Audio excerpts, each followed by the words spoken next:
kontakramor বুদ্ধি প্ৰথম শ্ৰেণীতে আমি পঢ়িছিলোঁ। এখন হাবিত এটা কেটেলা পহু আছিল, তাৰ নাম হ'ল kontakram। এবাৰ তাৰ মাক আৰু দেউতাকৰ বৰ অসুখ হ'ল। তেওঁলোকে তাক ফল মূল আনি দিব নোৱাৰা হ'ল।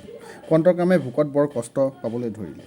মাকে ক'লে, বোপাই, হাবিৰ সিটো মূৰে এজোপা নাচপতি গছ আছে, তাৰে দুটামান নাচপতি খাই যা। kontakrame ক'লে, কিন্তু তোমালোকে কি খাবা?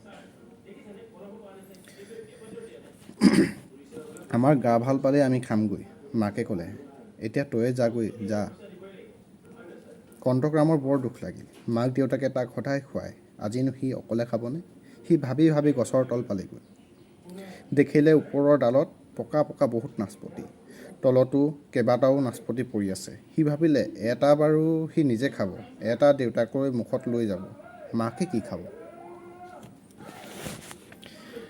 হঠাৎ তাৰ মনত বুদ্ধি খেলালে। সি পৰি থকা নাচপতি গোটাই এঠাইত থোপ খোৱালে।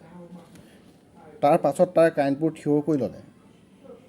1, 2, 3 বুলি সি ওলোটা খৰটা মাৰি নাচপতিবিলাকৰ ওপৰতে চিত হৈ পৰিল।